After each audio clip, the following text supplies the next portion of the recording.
ఈ రోజే డౌన్లోడ్ చేయండి, మీ ఫేవరెట్ షోస్ చూడండి.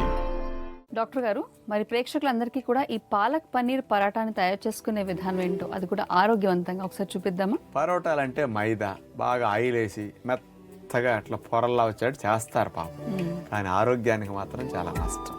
మన పద్ధతిలో అంటే న్యాచురోపతి ఫాలోవర్స్కి 23% ఉంటే పన్నీర్ను ఉపయోగించి విటమిన్ కేని రిచ్గా అందించే పాలక్తోను, సాల్ట్ టేస్ట్ న్యాచురల్గా ఉండే పాలక్, అసలు ఉప్పు లేని లోటు లేకుండా ఈ రెండు కలిపితే అది అద్భుతమైన కూర. దీన్ని మల్టీగ్రెయిన్ పిండి తయారు చేసి ఆ పిండిలో గనక పరోటా ఎలాగ స్టఫింగ్ దీన్ని చేసి మేగడతో కాలిస్తే అసలు రోల్ చేసుకుని ఒట్టిగా తినేసేసి పరోటాలు అంత కమ్మగా ఉంటాయి. దీన్ని టేస్టీగా మన పద్ధతిలో ఎలా తయారు చేసుకుందాం ఇప్పుడు చూద్దాం.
దీనికి ఒక బెస్ట్ కాంబినేషన్ చెప్తాను నేను.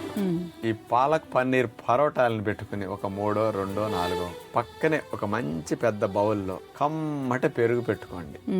ఆ పెరుగు నంచుకుంటూ ఒక్కొక్క స్పూన్తో ఈ పరోటా తినండి. ఈ కాంబినేషన్ ఇక అద్భుతంగా ఉంటుంది. వేరే కూరలు అక్కర్లా. జర్నీల్లో వెళ్ళినప్పుడు ఇట్లాంటివి చేసుకుని పెరుగు డబ్బా ఒకటి పెట్టుకుంటే వేడి చేయటం ఉండదు, ఇమ్యూనిటీ బూస్టింగ్ గుడ్ బ్యాక్టీరియాలు ప్లస్ మంచి న్యాచురల్ గా చెడిపోకుండా పాలక్ పరోటాలు కూడా బాగుంటాయి, నిల్వ ఉంటాయి జర్నీలో. ఇలాంటిది మంచి లంచ్ లాగా మీరు ఎప్పుడైనా తయారు చేసుకుని ఉపయోగించుకోండి, పట్టుకెళ్ళండి.